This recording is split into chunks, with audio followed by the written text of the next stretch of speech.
Denosuk Akamaru had been selected to be the strongest of the Shitennou, chosen by the Demon King himself. The king praised Denosuk, saying he was the chosen one from another world, a soul summoned from the underworld. He granted Denosuk the power to rule and tasked him with overseeing all his affairs. Before Denosuk came to this new world, he was excited about his new adventure, thinking he would love his new place and job.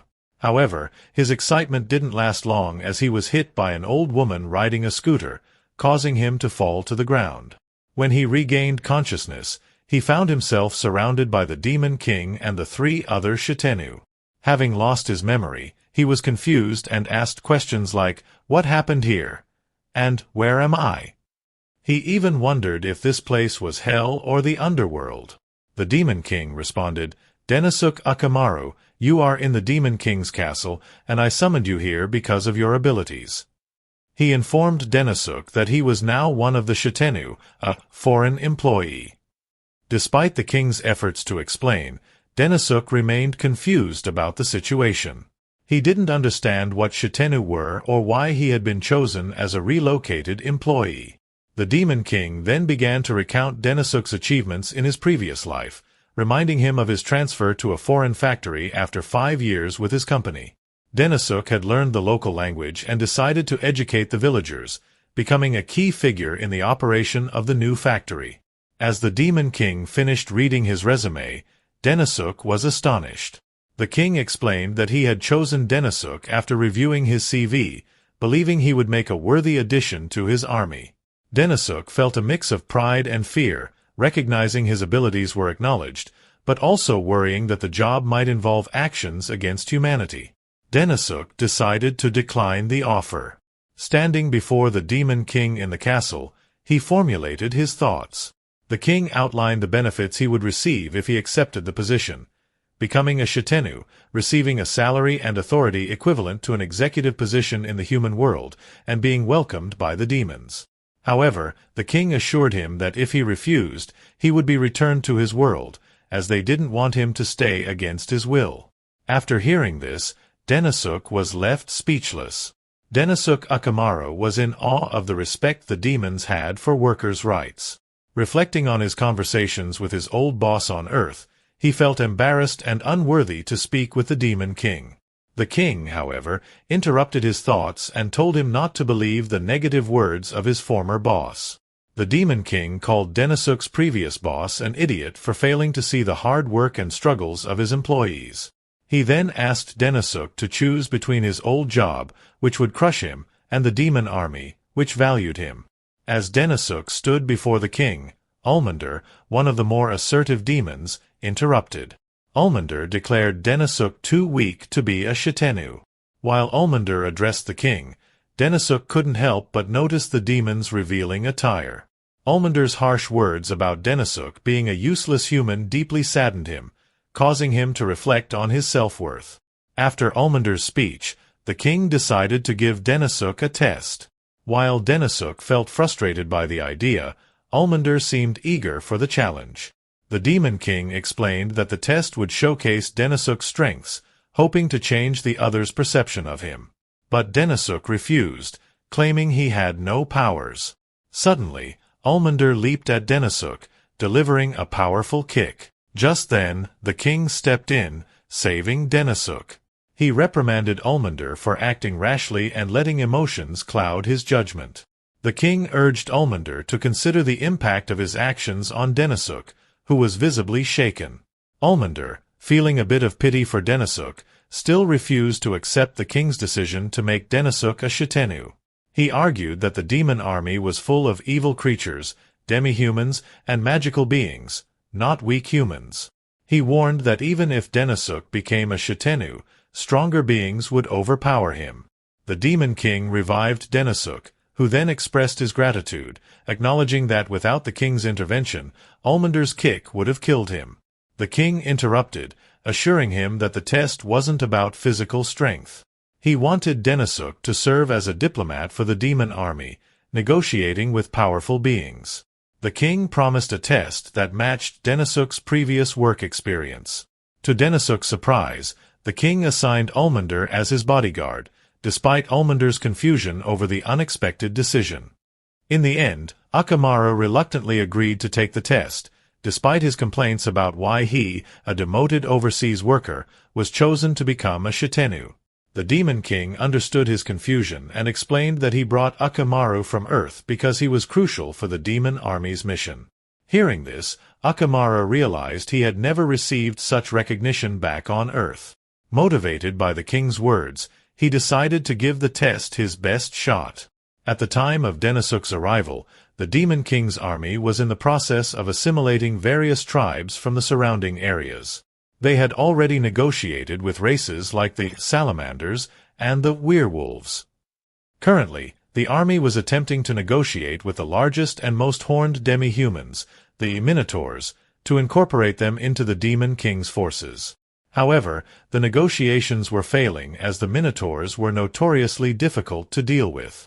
The king decided to test Akamaru's skills by having him try to gain the Minotaur's trust using his top-notch negotiation abilities. Akamaru didn't like this idea because it was incredibly risky, even more daunting than any job interview he had faced, including at Google. Upon hearing about the test, Ulmander agreed that successful negotiation would earn Akamaru due recognition. However, he warned Akamaru not to meddle with the Minotaurs lightly, as many had been seriously injured in such attempts, cautioning him not to end up as a human rug. Akamaru was baffled by this term. On the way to Terius's chamber, Ulmander grew impatient with Akamaru's slow pace. Akamaru, terrified, recalled stories he had heard about the Minotaurs being giant bull monsters and doubted whether negotiating with them was even possible. Ulmander explained that the Demon King's army aimed to expand its ranks by recruiting powerful creatures, which was why they were trying to negotiate with the Minotaurs. However, their wild nature made them tough negotiators. Ulmander tried to mock Akamaru's physical inadequacies, warning him to be cautious even if he managed to survive the encounter with the Minotaurs. Finally, they reached their destination. Ulmander opened the door, revealing Terius, the leader of the Minotaurs. Akamaru trembled at the sight of the colossal figure. As the door opened, Akamaru's determination and courage plummeted to zero. He suddenly believed that the mission was impossible and that this might be the end of his life. Sensing Akamaru's fear, Ulmander felt a pang of pity for him. As a result, Ulmander decided to help Akamaru. When Akamaru began speaking with Terius, the conversation quickly turned aggressive. Terius accused the Demon King's army of failing to meet all his demands despite their efforts. Akamaru felt frustrated by his poor negotiation skills. He tried to give Terius some space, but his techniques offered no real solutions. When Akamaru attempted to continue the conversation, Terius suddenly blurted out random offensive words, damn, and penis. Ulmander, irritated by Terius's vulgarity, confronted him. This led to both Ulmander and Akamaru being thrown out of Terius's quarters. Ulmander was both angry and desperate about the failed negotiation. Nearby, Akamaru noticed a piece of trash and asked if it was just ordinary garbage or something significant. It turned out that the trash was a token brought by Sir Terius during his visit to the Demon King. Akamaru wanted to visit Terius again, but Ulmander was not happy about it. Realizing that a lack of cultural understanding could harm their relationship, Akamaru decided to collect the trash to learn more about Minotaur culture. He told Ulmander to leave everything to him. Ulmander was surprised by Akamaru's sudden confidence and bravery compared to his demeanor just a few minutes earlier. He began to see the truth in the Demon King's claim about Akamaru's negotiation skills. Akamaru analyzed their previous conversation and identified a crucial hint, the word penis. Ulmander was puzzled as to why Akamaru focused on this word and calmly mentioned it again in front of him. Akamaru ventured alone into Terius's chamber, carrying a bag of trash. Ulmander, worried he might get into trouble, watched anxiously. Inside the chamber, Terius, angry and agitated, yelled at Akamaru for dirtying the Demon King's castle with wet and muddy trash. However, Akamaru surprised everyone by announcing that he had successfully negotiated with Terius. Terius had agreed to finalize the assimilation agreement details with the Demon King. Ulmander couldn't believe it and asked how he managed it. Akamaru explained that the negotiation was challenging because they didn't understand Terius well. But by speaking in Terius's dialect, he could discern his needs. Terius had brought straw to help him sleep comfortably, but the Demon King's soldiers didn't understand and didn't allow the straw into his room. Consequently, Terius couldn't sleep well during his visit. Akamaru listened carefully to Terius's dialect and realized that the phrase, "damn penis," actually meant small in Terius's language. This understanding allowed Akamaru to meet Terius's needs and successfully negotiate with him. While they were talking, the Demon King suddenly appeared and announced that he had signed an agreement with Terius to integrate the Minotaurs into his army. Akamaru passed the test and was awarded a watch by the Demon King, confirming his position as one of the Shitennou. After receiving the watch, Ulmander asked Akamaru to raise his hand with him as a symbol of their collaboration. Ulmander, being a tsundere, claimed he was only doing it for recognition for helping Akamaru pass the test. Initially, Ulmander was supposed to complete the negotiations alone, but the Demon King decided they should work together, realizing that a rigid, isolated attitude could harm the organization. Ulmander acknowledged Akamaru's skill in communication and asked for his assistance in future negotiations. Akamaru accepted, feeling proud and excited about his new role as a Shitennou. After successfully completing their diplomatic mission with the Minotaurs, Ulmander and Akamaru were tasked with negotiating with the Ogre tribe. This tribe held significant power and influence, and incorporating them into the Demon King's army would be a substantial advantage. However, if they became enemies, it could spell trouble. Negotiating with the Ogre tribe was notoriously difficult due to their extensive plans. Seeing Akamaru's success with the Minotaurs, the Demon King assigned him the critical task of negotiating with the ogres. Akamaru was eager to take on the responsibility, but his excitement quickly faded as he realized the enormity of the task. As they approached the ogre leader's castle, they encountered two intimidating guards. Ulmander introduced himself and Akamaru, requesting an audience with the leader. The guards exchanged glances before allowing them entry. Inside, they were struck by the vastness and potential of the Ogre tribe, which could rival the Demon King's forces. Ulmander assumed the main issue would be with the Ogre leader, Ogre. Upon entering the leader's chamber, both Akamaru and Ulmander were intimidated by Ogre's fearsome appearance. Ogre's face was terrifying, and he seemed angry about something. Ulmander began to introduce himself and explain their purpose, but Ogre interrupted, commanding them to do nothing unless he ordered it. Ulmander, unsure of what to do next, complied and stood silently. Akamaru realized the leader's strength as even the usually explosive Ulmander was holding back. Ogre stated that the real reason he had come was that he wanted to be one of the Demon King's generals. He demanded Ulmander bring him the Demon King's head as a condition for joining their forces. Enraged, Ulmander began to curse at him. Akamaru grabbed Ulmander's hand, trying to calm him down. He then spoke to Ogre, thanking him for his time and politely requesting to return to the Demon King's army to consider the opportunity Ogre presented. Ulmander, still fuming, tried to insult the leader, but Akamaru pushed him out of the room, understanding what Ogre truly wanted. The leader had no intention of joining the Demon King's army. He was merely trying to provoke them and avoid negotiations, seeking to save his tribe from unnecessary conflict. Ulmander, still angry, cursed the leader for insulting the Demon King. Akamaru advised him to stay calm, explaining the leader's real intent. He understood that if Ulmander exploded with anger in front of the leader, it could lead to accusations of poor treatment and make it seem like their fault. Ulmander was shocked by Akamaru's calm reaction. Akamaru was angry too, but chose to remain silent rather than show his anger in front of the leader, understanding it wouldn't benefit the Demon King. Ulmander regretted his actions and apologized to Akamaru. Akamaru told him not to apologize, saying that without him, he would have been defeated. As they contemplated their next steps, a girl suddenly appeared before them.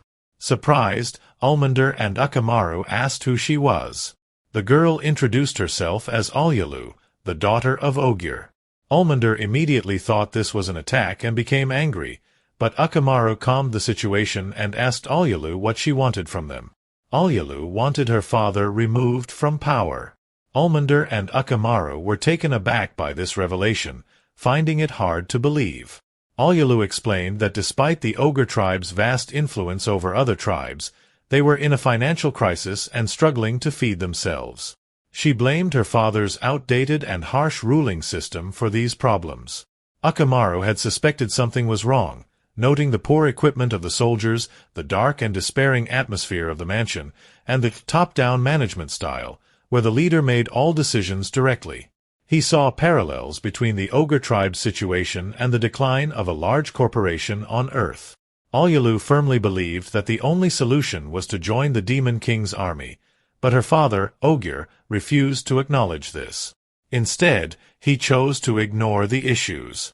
Ogre was no longer in his prime, and if he were to die, the Ogre tribe would descend into chaos due to the lack of a suitable successor. This left Alyalu stressed and desperate to find a solution. Akamaru understood but pointed out that Alyalu was too reckless in sharing their internal issues with strangers. He advised her to be more cautious but praised her for her kindness. Almander, feeling jealous after Akamaru praised Alyalu, noticed Alyalu explaining her ability to discern trustworthy people, which was why she chose to confide in Akamaru. As she slowly approached Akamaru, Alyalu took his hand and implored him to marry her and become the new ruler, aiming to reform the old order. This made Almander even more jealous. Haha, that escalated quickly, but I'm okay with it. Akamaru interrupted and told Alyalu that even if the people wanted to replace their leader, they would choose someone from their own tribe, not an outsider like him. But Alyalu refused to accept this perspective, believing that the people were blind to the problems right in front of them, just like her father. Akamaru understood Alyalu's situation and her desire for change, but he disagreed with her approach. He thought that Alyalu saw her father as the sole problem and assumed that replacing him would fix everything.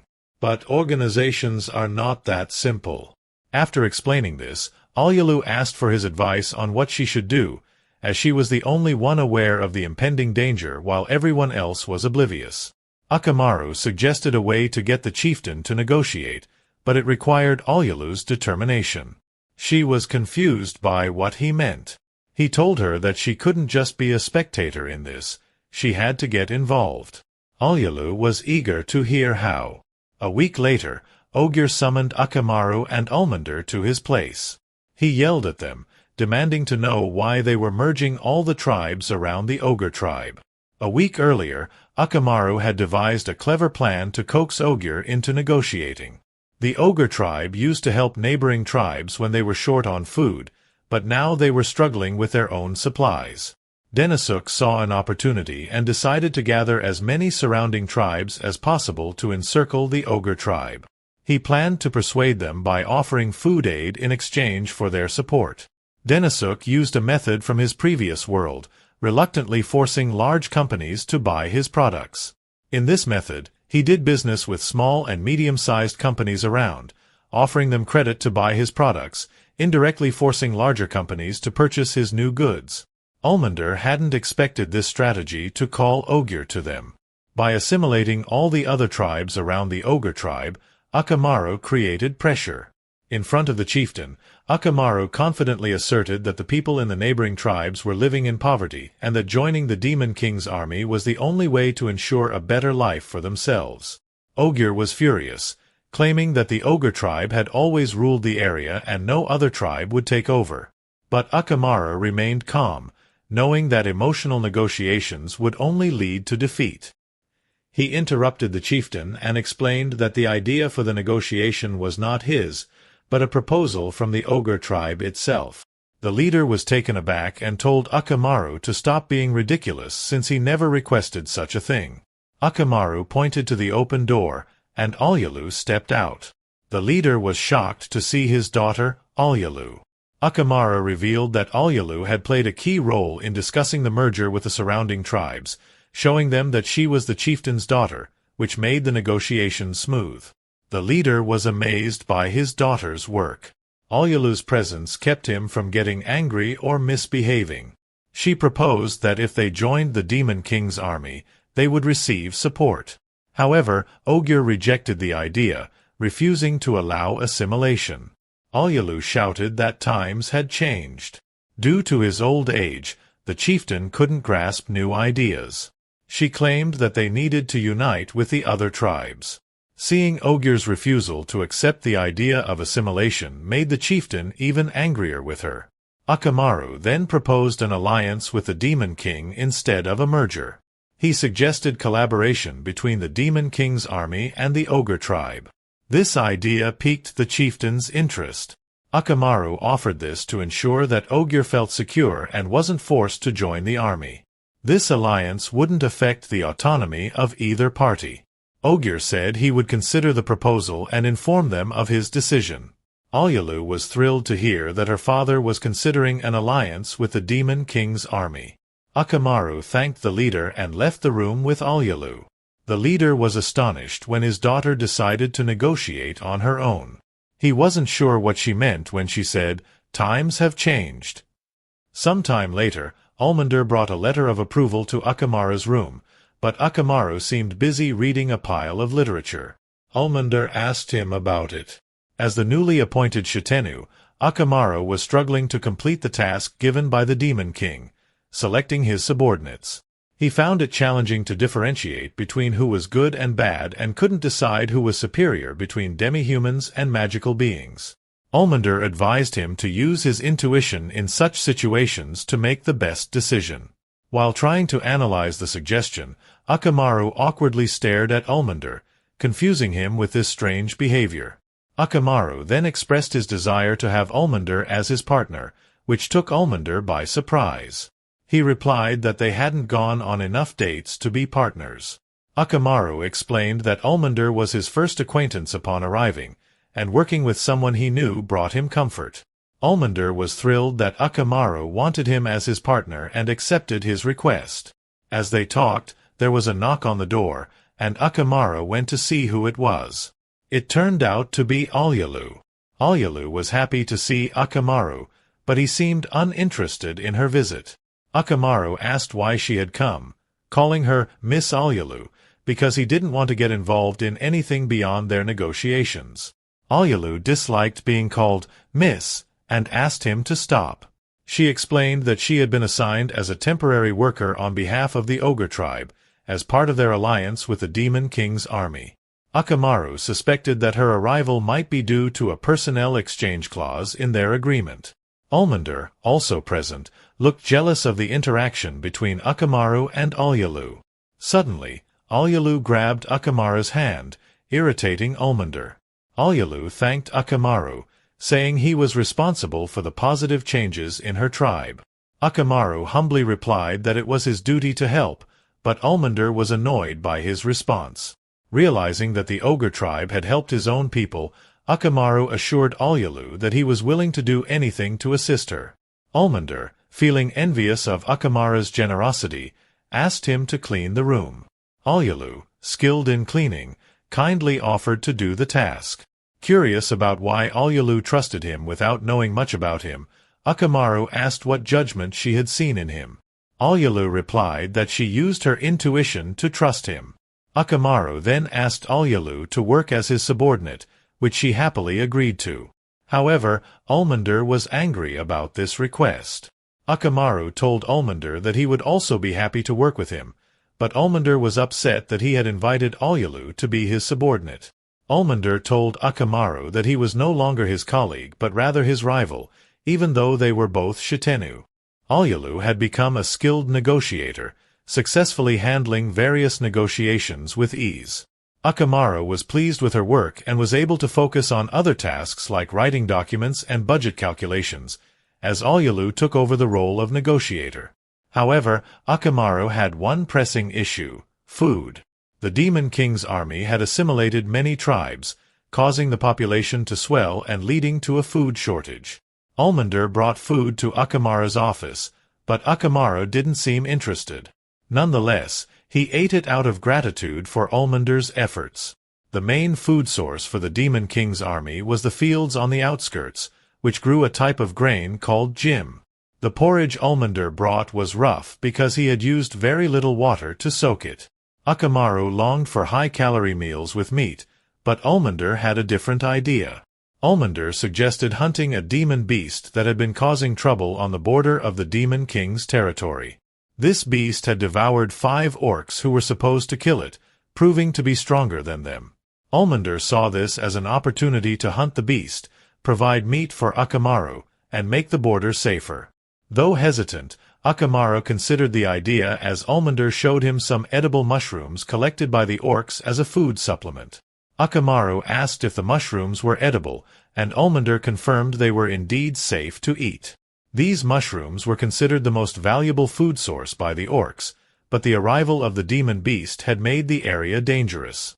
Akamaru realized the food shortage was due to the damage caused by this beast.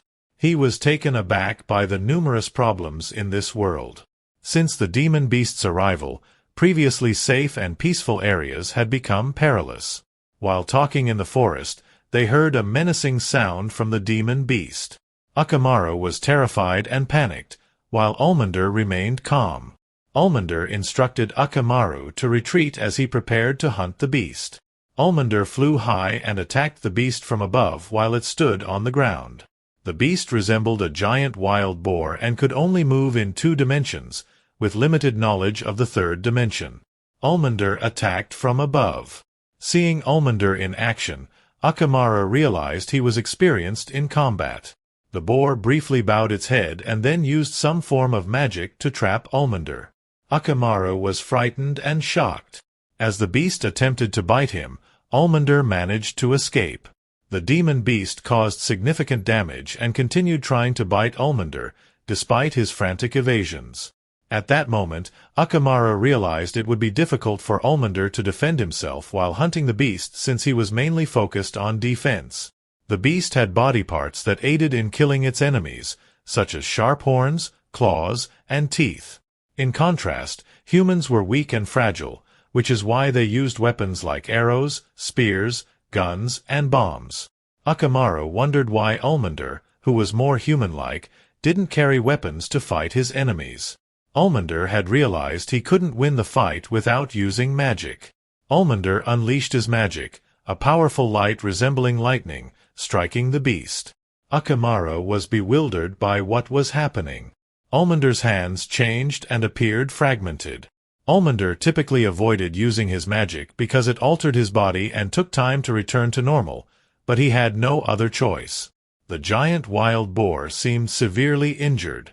As the boar weakened, Ulmander attacked again, surprised that the struggle ended so quickly.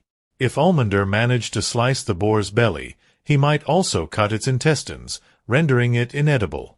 Ulmander celebrated his victory, but Akamaru was traumatized by the situation and had lost his appetite. Akamaru was astonished that even in such circumstances, Ulmander still had an appetite for food. He was also surprised by the culture he witnessed in this world. Ulmander was thrilled that they would finally have meat to eat after a long time and assumed the orcs would be delighted as well. Despite having the body of a girl, Ulmander effortlessly carried the hunted wild boar back to the orc village.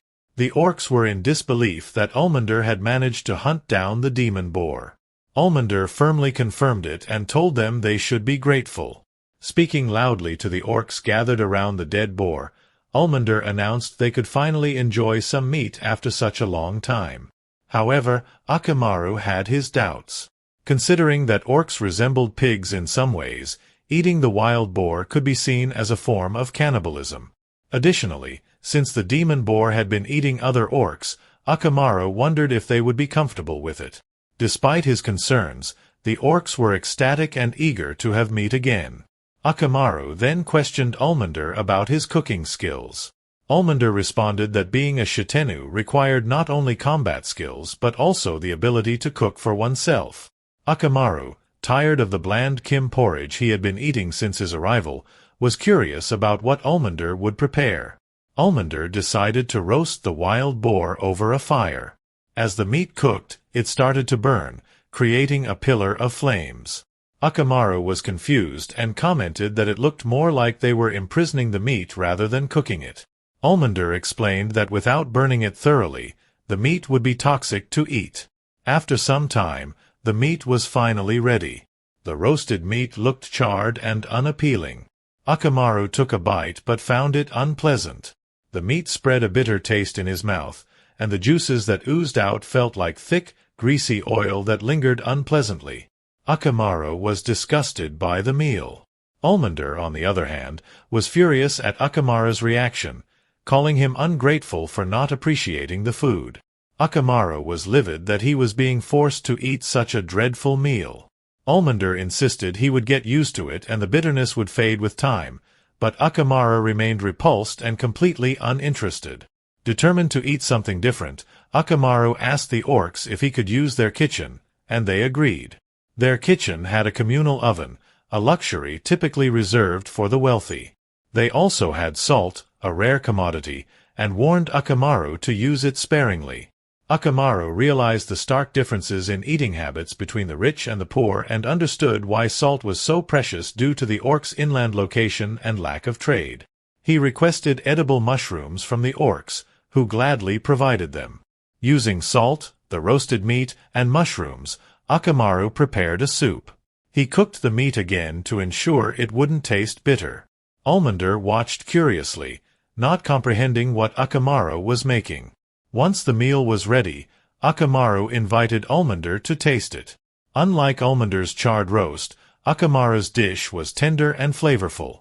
Ulmander was impressed and enjoyed the delicious, tender meat and the excellent soup. The orcs were equally astonished by Akamaru's cooking skills and praised the meal.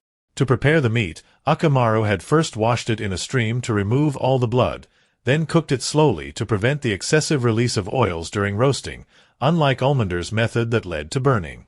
Akamaru offered to teach the orcs his cooking techniques, surprising them with his generosity, as they didn't expect such kindness from a newly appointed Shitennou.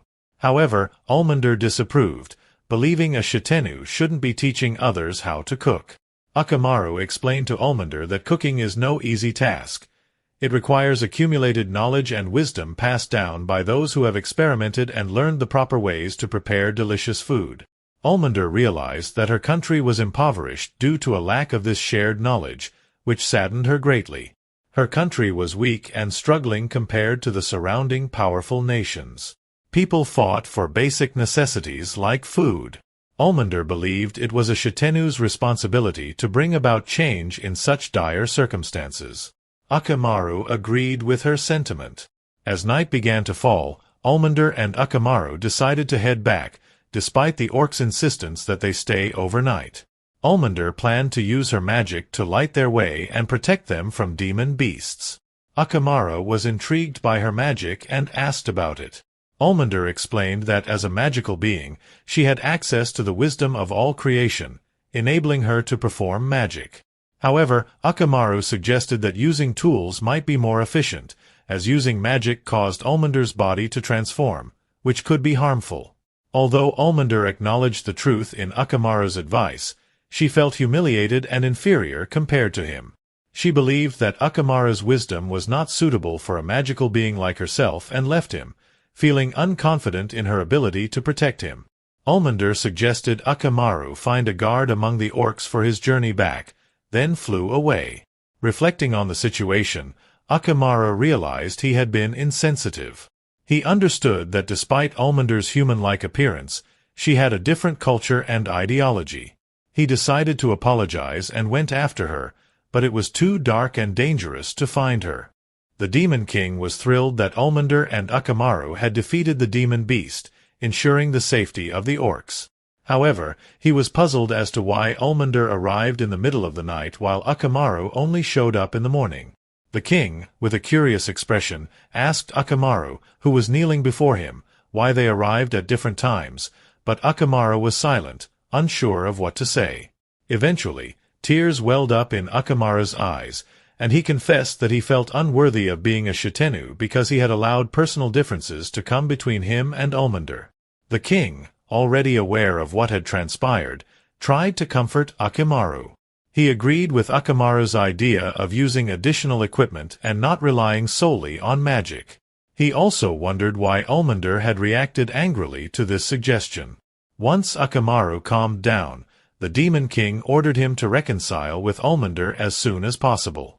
Although Akamaru was confused about why a simple disagreement between him and Ulmander was of concern to the king explained that the issue was more complex than it seemed. As high-ranking officers in the Demon King's army, their differences had the potential to affect the entire force. He also advised Akamaru to learn more about this world. Akamaru was determined to resolve the conflict with Ulmander, but he didn't know where to start. He realized that this world was vastly different from his own and that he couldn't rely on his usual common sense because the standards were not the same. Therefore, he decided to learn about the norms of this world to gain a better understanding. Through his research, Akamaru discovered that there were two main races in this world: intelligent magical beings like elves and semi-human creatures resembling beasts, such as orcs. As he delved deeper into his studies, he began to understand the culture and traditions of this new world. During his research, Akamaru started to wonder why magical beings like Ulmander wore revealing clothing, while semi-humans did not. He recalled Ulmander's words about magical beings having access to the wisdom of all creation. To find the answers, he dug deeper into his studies and started reading the Grimoire, a book he borrowed from the Demon King's castle library. It was here he realized that to harness magic, one must forge their body. Akamaru understood that magic was not just a technique for magical beings but a way of life. Having a strong body and a clear mind was a status symbol for an individual. This was achieved through the use of magic, making it vital in this world. Akamaru began to understand that Ulmander was upset with him because he felt that Akamaru was dismissing the importance of magic. Akamaru realized that the culture, fashion, and personal pride in his world were vastly different from this one. Here, personal pride was expressed by showcasing one's body. After all his analysis and research, Akamaru realized that Ulmander was not trying to show off or attract attention. Rather, he was proud of himself. Akamaru thanked the king for ordering him to learn about this world, as it helped him uncover these truths. However, Akamaru still faced another problem. He didn't know how to make amends with Ulmander. He thought about complimenting Ulmander's physique but worried it might seem inappropriate or insincere.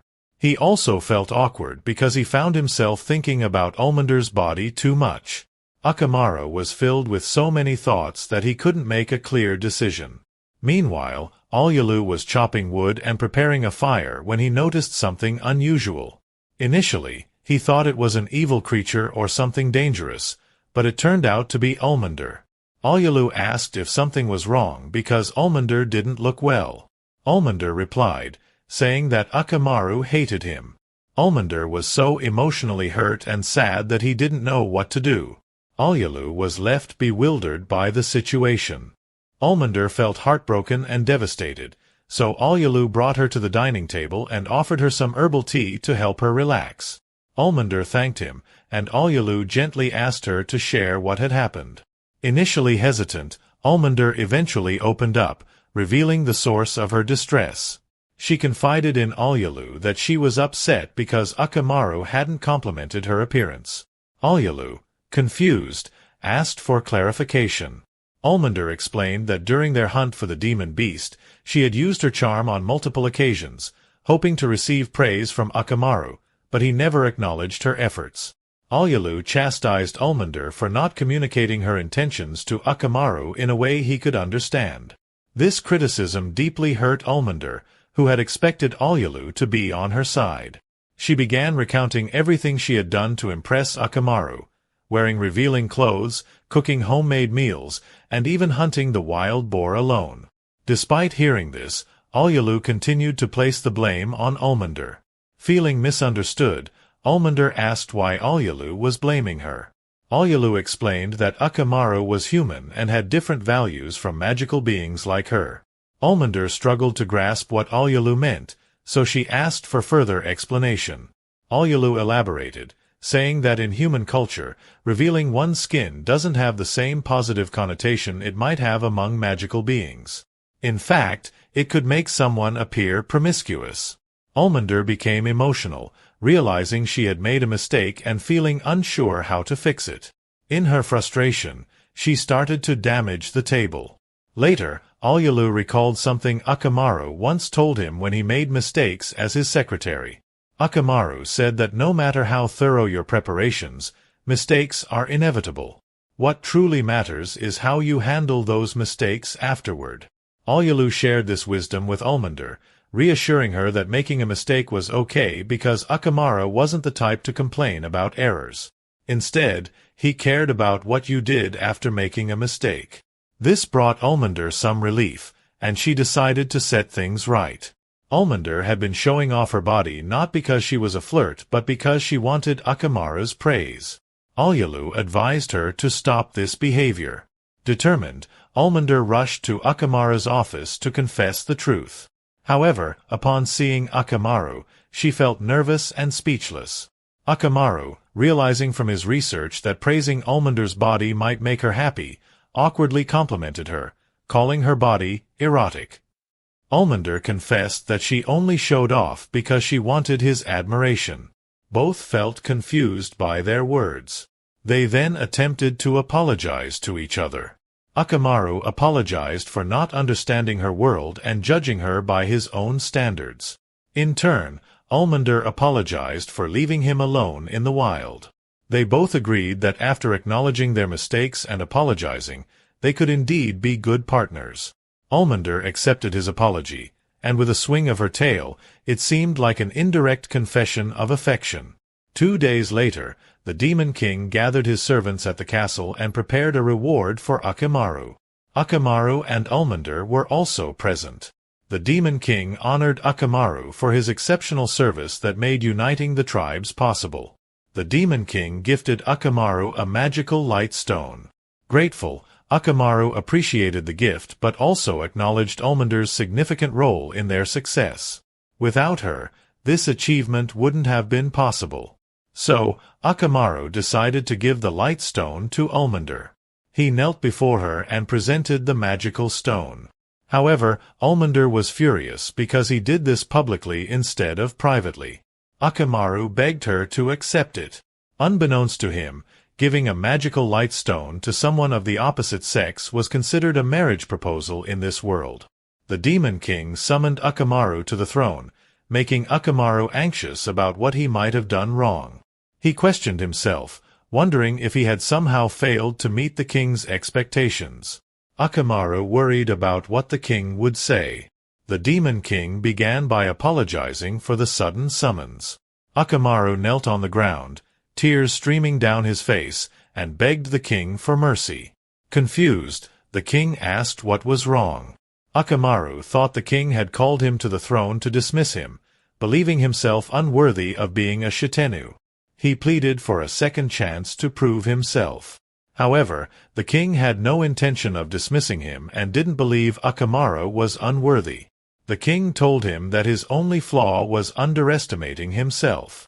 Relieved, Akamaru thanked the king. The Demon King then assigned Akamaru a mission related to magic. Demons could use magic, but demi-humans could not, creating inequality between the two races.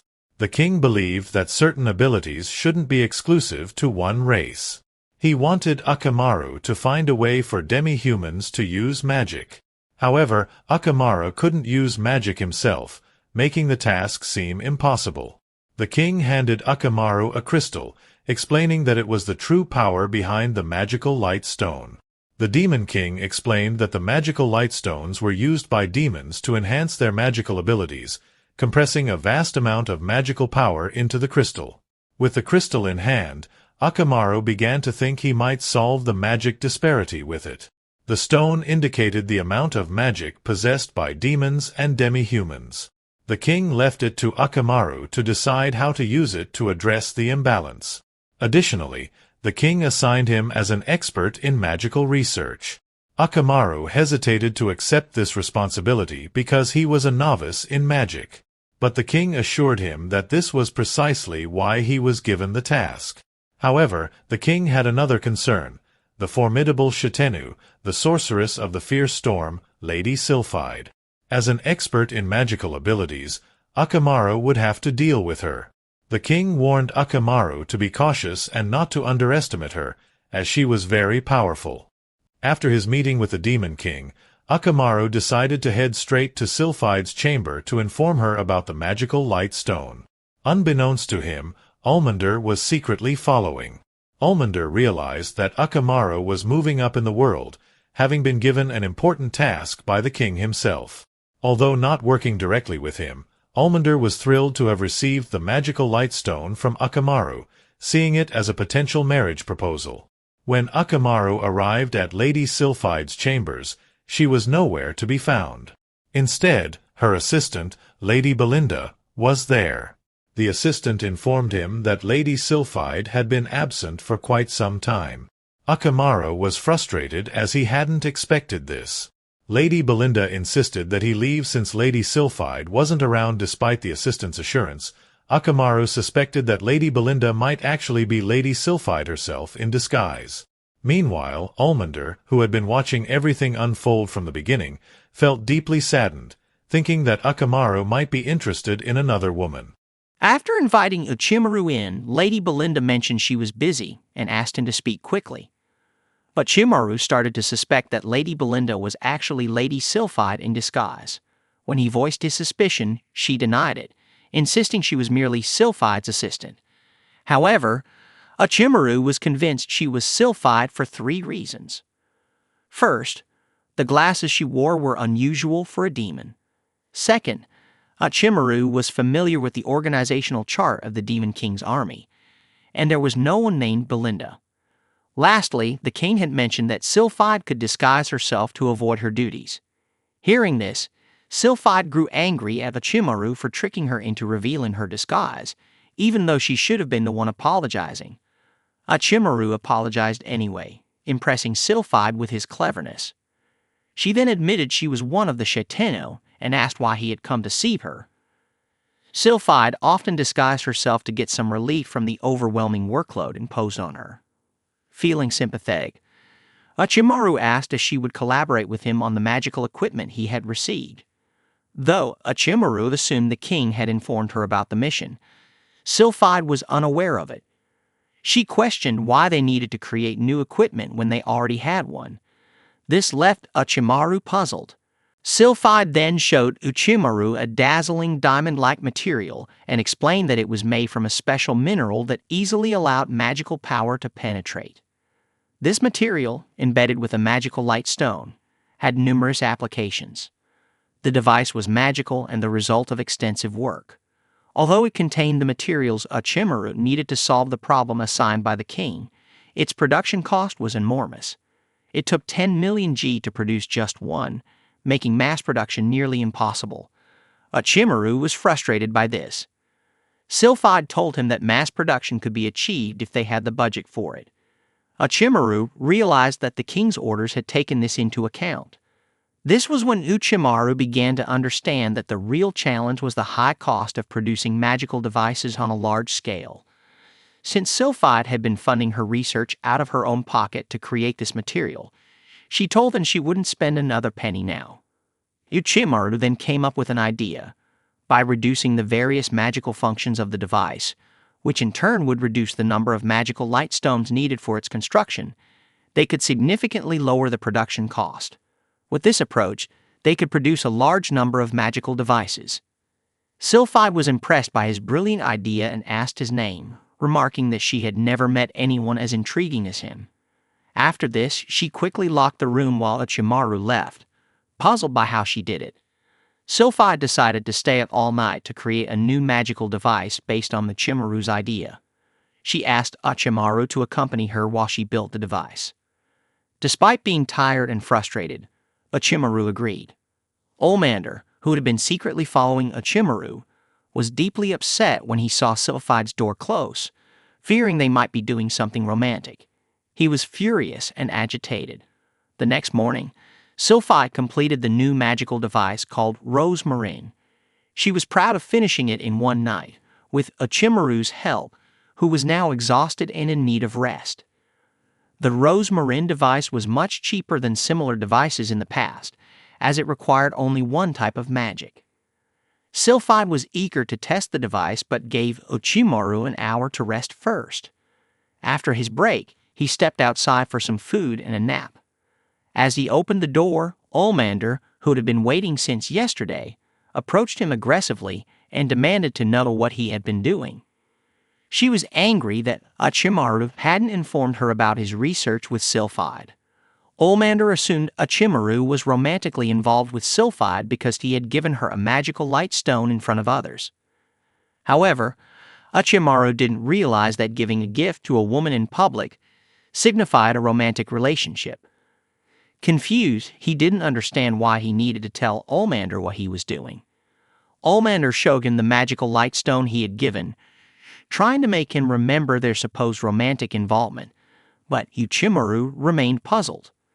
Sylphide was impressed with the magical stone Olmander held and took it from her, saying she wanted it for her experiments. Olmander was furious and demanded it back.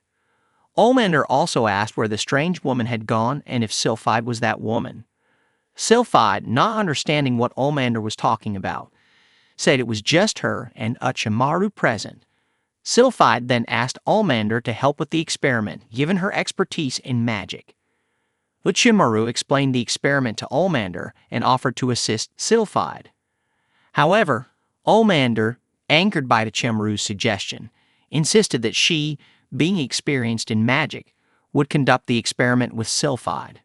Sylphide agreed with Olmander and asked her to start the experiment with magical fire. As they were discussing this, Olulu burst through the door and entered. She informed Uchimaru that there was an emergency and they needed to prepare for war. During this time, the Demon King's territory was under attack by migrating birds known as Ashiatadori. The Shitennou were assigned to provide special support to each village. Olulu informed Olmander, the strongest fighter in the army, that she needed to take care of at least 3 villages on her own. However, Olmander, eager to stay close to Uchimaru, decided to accompany him to one village. Sylphide saw this as a perfect opportunity to test the new magical device. Uchimaru could sense the approach of the birds by the smell of blood in the air. Sylphide and Uchimaru went to a farming area where the migrating birds were headed, and Sylphide felt it was an ideal spot to try out the magical device. She handed the device to Uchimaru for a trial run against the birds. Though unsure if the device would fulfill the king's command to eliminate the birds or if it was safe to use, Sylphide assured him of its safety, though she noted the country's lack of emphasis on safety standards. Sylphide demonstrated how to use the device, and Uchimaru successfully managed it on his first attempt. Sylphide then instructed him to use it on the Ashiatadori as soon as they arrived. Uchimaru cast the spell with the device using his right hand, hitting the target once and feeling thrilled. However, Sylphide reminded him that stopping after one hit wouldn't be enough to kill them all. He used the magical device again successfully, but on the 3rd attempt, it stopped working. The Ashiatadori scattered, leaving Uchimaru perplexed. He struggled to get the device working again, but it had overloaded and couldn't function anymore. Uchimaru explained to Sylphide that the lower-ranked device wasn't suitable for this mission. Additionally, the fire magic they used could be hazardous in grain-producing areas. Farmers from the nearby village came to see what was happening. Uchimaru told them they could have as much Ashiatadori meat as they wanted, as there was plenty from the dead birds. The villagers were overjoyed, and Uchimaru thought about cooking them as he had done for the Ogre tribe. The villagers were demi-humans, and unlike their own race, most were weak and couldn't use magic, except for those with a small amount of power. Sylphide's initial research was aimed at helping these people. As night fell, Sylphide and Uchimaru brainstormed ways to prevent the devices from wearing out. Suddenly, Uchimaru realized they needed to change their strategy and produce as many magical devices as possible, despite their limited lifespan. Equipped with many stones, Sylphide believed they could create numerous magical devices, but the land wasn't suitable for repairs. Uchimaru urged her to focus on quantity over quality, and Sylphide created dozens of magical devices that night. The next day, Uchimaru set out to fight the Ashiatadori with the newly made magical devices. The modified magical device emitted a sound that scared off the Ashiatadori birds. Uchimaru realized this sound also frightened other animals and birds while consuming fewer magic stones, making it cost-effective.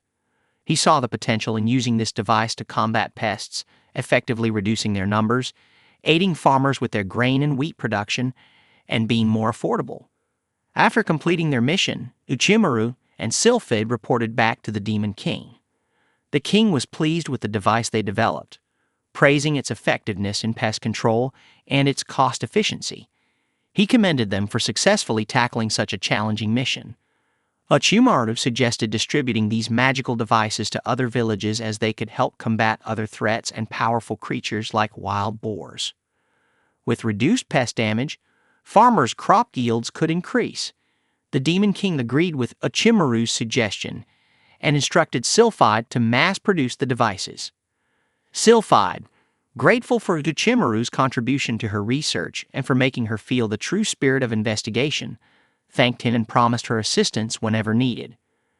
She also gifted him a modified magical combat device loaded with fire magic capable of firing more rounds than usual.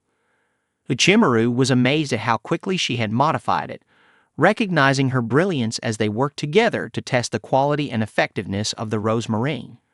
Sylphide assured him the device would be useful and then left the castle, leaving Uchimaru and the king alone. The king acknowledged Uchimaru's success in gaining recognition from the other Shitennou. At that moment, the Demon King was contemplating opening new trade agreements. The Demon King wanted to take responsibility for this matter. The Demon King's army had always been self-sufficient in food, producing enough grim and other grains to sustain themselves. However, as the army continued to expand rapidly, grain consumption increased significantly. To avoid food shortages, trading with other nations became essential. Although the king didn't explicitly state it, Uchimaru understood that the kingdom desperately needed gold to secure trade goods. Knowing Uchimaru's experience as a merchant from another world, the Demon King entrusted him with this critical mission alone. The king also preferred not to involve the other three Shitennou in these negotiations, as their absence could destabilize the country. Uchimaru pondered why the king wanted to keep the military power within the nation. Realizing he would handle the negotiations alone, he wondered what to sell to acquire gold. But the king told him not to worry about that. The Demon King planned to sell the magical devices known as Rosmarine. Uchimaru was shocked since these devices were unique to the Demon King's army. The king explained that although it would be difficult for others to replicate Rosmarine quickly due to the lack of skilled researchers like Sylphide, it was inevitable they would eventually succeed. Therefore, it was better to profit by selling them as soon as possible. In times of war, money, goods, property, and everything else could be looted, but knowledge remained untouchable. A country with more knowledgeable individuals would become stronger. Hence, the king recognized that having brilliant minds like Uchimaru would ensure the kingdom's technological superiority through innovative ideas. Impressed by the Demon King's foresight, Uchimaru agreed. The king then asked which country he planned to target for trade. Considering a wealthy nation with abundant gold, Uchimaru thought it wise to sell to such a country. He knew of a suitable target, the Kingdom of Golden Land, Rampage. Uchimaru, having never been to the marketplace before, asked Olmander if he would like to join him. Olmander, who secretly harbored romantic feelings for Uchimaru, was taken aback and interpreted the invitation as a date. The day before their trip, Olmander was anxious about how to impress Uchimaru. Olulu, noticing his distress, tried to calm him by explaining that a date is like a one-on-one battle. She suggested Olmander equip himself properly by dressing up. Initially, Olmander decided to wear a harness and leave the rest of his body bare to flaunt his charms. However, Olulu quickly realized that Uchimaru, being human, wouldn't appreciate Olmander's nudity. She suggested a beautiful dress to make him look cute and attractive. Despite feeling embarrassed, Olmander agreed after Olulu convinced him that a dress was far less scandalous than his original outfit. The next morning, Uchimaru hurried to Olmander's room to apologize for asking him to come along, acknowledging it might be inconvenient. Olmander, staying composed, reassured him it was fine and that he was just helping a colleague. Orochimaru complimented Olmander's new attire, saying he looked beautiful, which surprised Olmander and made him silently thank Olulu. Olmander felt frustrated and heartbroken when he realized they were going to the market for work, not a date. Upon arriving at the market, several merchants approached them, asking what they needed. As Orochimaru pondered his next move, one merchant recognized him as the new Shitennou, having heard rumors about a human in fancy clothes taking on the role. Orochimaru had expected the merchants to be aware of the situation, as they conducted business there. He planned to use this network of merchants to gather information for the Demon King, a common practice among the other Shitennou. One merchant, noticing Olmander, asked if he was with Orochimaru and laughed, thinking Olmander was heartbroken because Orochimaru didn't reciprocate his feelings. Orochimaru then asked the merchant if he had any goods from Rampage. The merchant confirmed and brought out a sparkling gold cup. Orochimaru was impressed and spoke about the wealthy Rampage Kingdom and how it was easy to do business with them. The merchant shared a rumor about the Rampage King, describing him as a young, skilled leader with a terrible temper. Provoking his anger could spell trouble, as one unfortunate merchant found out when he was fed to crocodiles for selling fake goods. Alarmed by the story, Orochimaru asked if there was a way to contact the king directly without using the market as an intermediary. The merchant mentioned that only a wealthy trader named Budagalion had direct contact with the king. Budagalion, known for his extensive network and willingness to buy unique items, had dark rumors surrounding him, including involvement in human trafficking and illegal substances, earning him the nickname Merchant of Death. After sharing these rumors, the merchant asked if Orochimaru wanted to buy anything else. Orochimaru requested to see the most expensive items from Rampage. The merchant showed him a pair of intricately jeweled silver cups, usually given as wedding gifts to royalty. Orochimaru immediately ordered a pair. Feeling lonely and left out, Olmander complained about being ignored by Orochimaru. In response, Orochimaru handed him one of the wedding cups as a thank you gift for joining him. Olmander, already infatuated, misinterpreted this as a proposal. He asked what Orochimaru planned to do with the other cup. Unaware of Olmander's intentions, Orochimaru said he planned to sell it for something useful. This misunderstanding angered Olmander, who scolded Orochimaru, leaving him confused by Olmander's strange behavior. The next morning, Orochimaru prepared his belongings, including the magical device, and set off on his journey to the Rampage Kingdom. After a long journey, Orochimaru finally arrived at the bustling Rampage Kingdom. The marketplace was filled with merchants and buyers, making it a hive of activity. Orochimaru headed straight to the castle to seek an audience with the Rampage King. He quickly realized that he needed a strong reason to be granted a meeting with the king. Using his position as a Shitennou, Orochimaru approached the throne and knelt to show his respect.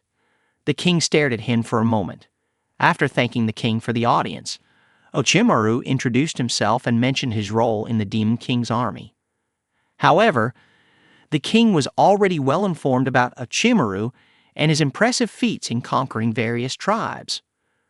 Orochimaru was taken aback by the king's thorough knowledge of his background, recognizing the king's skillfulness. The king, already aware of everything about Orochimaru, angrily questioned why it had taken him so long to seek an audience, despite holding his position for some time. Realizing his mistake, Orochimaru bowed deeply to apologize, but then he understood that this act of submission might weaken his negotiating stance by making the king appear more powerful.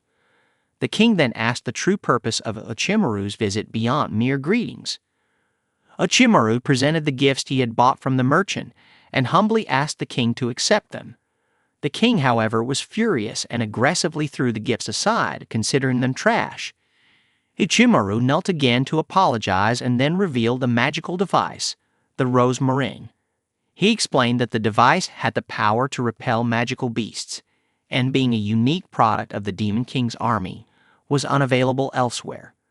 He assured the king that this device would help reduce the cost of hiring professional guards to protect miners from beasts while they extracted gold. The king responded skeptically, wanting to test the device's effectiveness and suspecting Uchimaru might be deceiving them. With a snap of his fingers, the king summoned a ferocious beast to test the device, putting Uchimaru's life at risk. Realizing he had no choice but to fight, Uchimaru activated the Rose Marine. The beast initially retreated but then turned to attack the king. Uchimaru swiftly used another magical tool from Sylphide to save the king. Suddenly, an explosion from above struck the beast, destroying it instantly. Impressed by Uchimaru's quick actions and the effectiveness of the device, the king expressed interest in purchasing the Rose Marine. He appreciated Uchimaru's negotiation skills, his dedication, and his quick response when the king was in danger. The king decided to buy the device and ordered all the units Uchimaru had brought. He also intended to take all the light stones Uchimaru possessed, declaring he would not accept no for an answer. Uchimaru was left astonished by the king's decisiveness. The king, impressed with the device and Uchimaru's skill, ordered an additional 100 sets to be delivered the following week. After Uchimaru left the kingdom of Rampage and returned to his office, the king placed another order. Olulu, amazed by Uchimaru's achievement, reported that the king had ordered 300 more sets. Olulu was even more astonished when Uchimaru revealed that the price of one Rose Marine was 500,000 G, making the total order worth 150 million G. Curious about his success, Olulu asked Uchimaru how he managed to secure such a large order. Uchimaru explained that he used a technique known as the retention effect. He detailed the strategies he employed to persuade the king, while Olulu marveled at his brilliance. Uchimaru had learned these techniques from some of the best salespeople in his previous world. As they continued their conversation, a woman from the kingdom of Rampage arrived and informed them that the king had ordered another 100 sets. This new order nearly maxed out their production capacity for Rose Marine, but Uchimaru knew how crucial it was for their trade with the king. Determined, he resolved to find a way to produce even more, recognizing the importance of maintaining their relationship with the kingdom of Rampage. However, Uchimaru realized that having enough Rose Marine to deter the magical beasts would guarantee sales. He acknowledged that the energy in each device would eventually run out and need replacing. He estimated that with continuous use, each device would last about a month. He believed that a good product is always in demand when it needs to be replaced, making Rose Marine a semi-permanent sale. Uchimaru was pleased that they would continue selling Rose Marine as planned. But a month later, something went wrong. The king decided to cancel his orders because he had found another source for Rose Marine. Uchimaru was incredulous and questioned the messenger. She explained that the king had acquired them from a familiar merchant at half the price. Uchimaru couldn't believe that someone could replicate Rose Marine so quickly. Even a skilled craftsman would struggle to recreate its intricate structure that fast. As he pondered how they obtained the devices, he speculated that thieves might have stolen Rose Marine from their planting sites and sold them to the kingdom of Rampage, considering the excess production compared to the magical beast threats. While he was there, Olmander approached him, reporting that many villagers were complaining that their Rose Marine devices had stopped working. They went to one of the sites where Rose Marine had been installed, only to find it missing. Uchimaru remembered that Sylphi had mentioned a rise in local demand, which might explain the situation. He decided to stay until nightfall to catch the thieves who were digging up the magical stones and asked Olmander to stay with him. Olmander misunderstood, thinking they would have some fun while waiting. As expected, the thieves arrived in the middle of the night. Uchimaru caught them in the act of stealing Rose Marine, which they were taking for free to sell to the kingdom of Rampage. When Uchimaru asked who they were working for, the thieves refused to answer and attacked him. However, Olmander quickly defended Uchimaru with a powerful kick, sending the thief flying. The thieves retreated, but Olmander was not about to let them escape. Uchimaru, however, advised against pursuing them, revealing that they had planted a tracking device on the stolen goods to use as evidence later. It turned out that the merchant selling Rose Marine at half price was Butagalion. The king, impressed, wondered how he managed it. Butagalion claimed that it was a secret. The king was astonished by how quickly Butagalion could provide rosmarine at half the price compared to the supplies from the Demon King's forces. Butagalion was a masterful merchant, always able to deliver exactly what his buyers wanted. Butagalion had two key allies, one known as the Prophet and the other as the Grim Reaper Merchant. He amassed his wealth by purchasing goods at low prices and selling them for a high profit. Merchants like Butagalion were always on the lookout for profitable products, and as soon as they heard of something lucrative, they would travel far and wide to acquire it. A product that falls into the hands of others loses its value. A true merchant buys when no one else is aware of its worth. Therefore, a good merchant is sensitive to information and has the foresight to see potential opportunities. When Butagalion learned that the Demon King's forces had made contact with the Kingdom of Rampage, he saw a business opportunity. Even though the Demon King's army was small, its leader was incredibly powerful. If the Demon King decided to act, it could disrupt profitable business operations.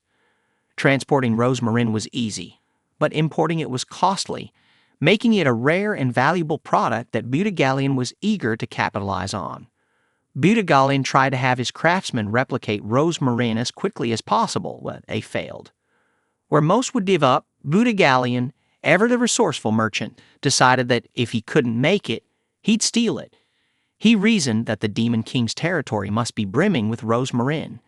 If there were profits to be reaped, he would harvest them himself. He dispatched a team of assassins to steal the magical stones from the Demon King's territory. With zero capital and identical goods, he could sell them at half the price and still make a hefty profit. Butagalion acknowledged Uchimaru's skill as the Demon King's merchant, but dismissed him as inconsequential, believing he could undermine all of Uchimaru's efforts. Despite knowing his actions were dirty and deplorable, Butagalion believed there was no right or wrong in business. He also knew the Demon King's forces would discover his theft sooner or later, so he planned to act swiftly. Suddenly, Butagalion was forcibly brought before the king by royal decree, leaving him bewildered. In front of Butagalion, the king destroyed a rosmarine stone, declaring it useless. Butagalion scrambled for an explanation, infuriating the king further. The king demanded an explanation, accusing Butagalion of supplying inferior products. Confused, Butagalion, knowing he had stolen genuine rosmarine from the Demon King's forces, wondered why they appeared fake and suspected a trap. The king then summoned Uchimaru to the throne room. Uchimaru looked at Butagalion with a piercing gaze and introduced himself, ready to reveal the truth behind the counterfeit rosmarine. Then Uchimaru introduced himself as one of the Shitennou of the Demon King's army. Butagalion was shocked, realizing that someone could rise so quickly to such a prominent position and achieve so much.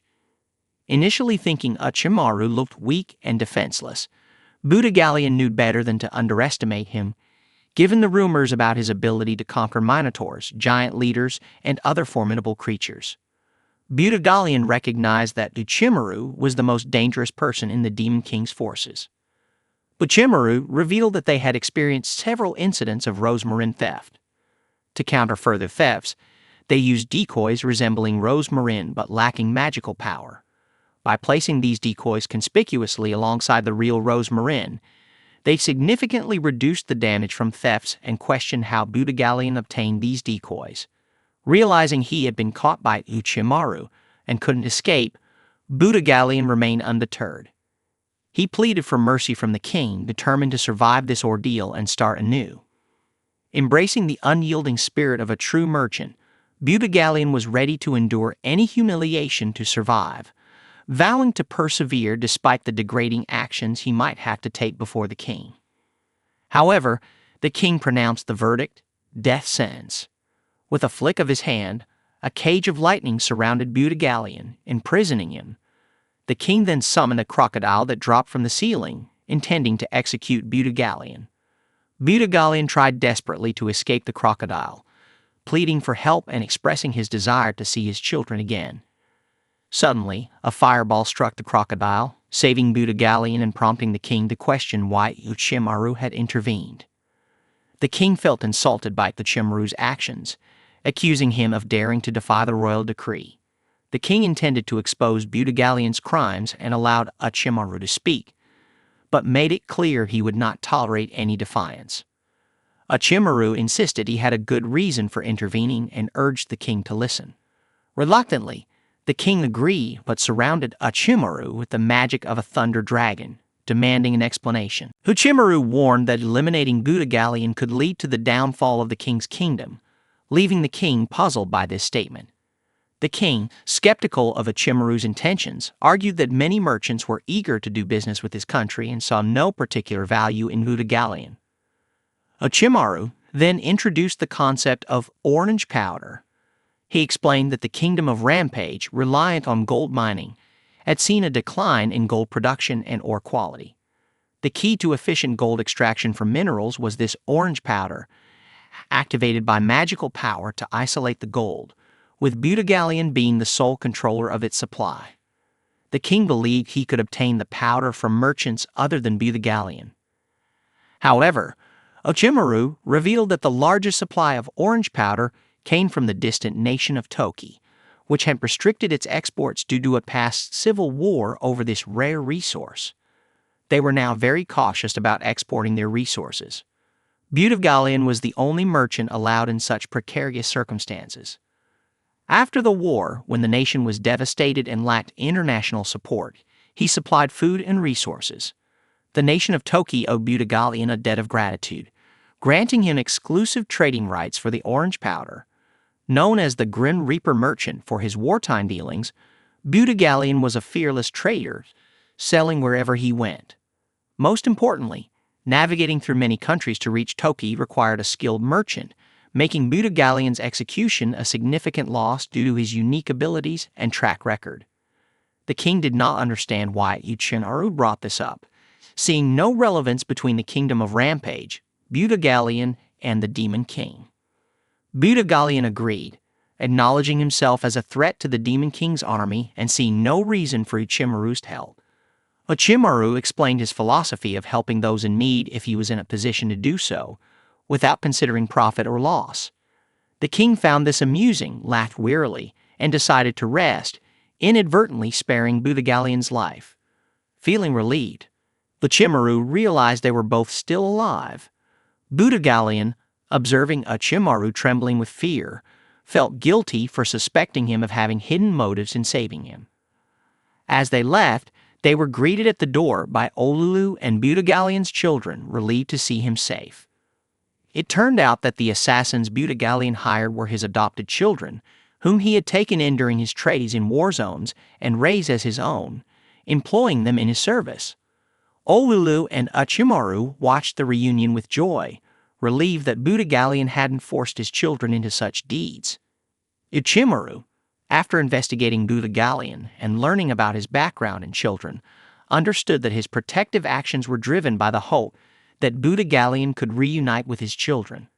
Grateful, Budagalion thanked Uchimaru for defying the king and protecting him. Uchimaru then proposed a consignment deal for selling rosmarine, asking for Budagalion's help in marketing the product. Appreciative, Budagalion agreed to collaborate wholeheartedly. As Uchimaru prepared to return to the Demon King's army, Budagalion stopped him with a warning. Drawing from his experience and intuition, he foresaw potential disaster for the Demon King's army and urged Uchimaru to be cautious, hinting at an impending calamity. That nonsense was actually good advice, thought Uchimaru, recognizing that the merchant wasn't just an annoyance.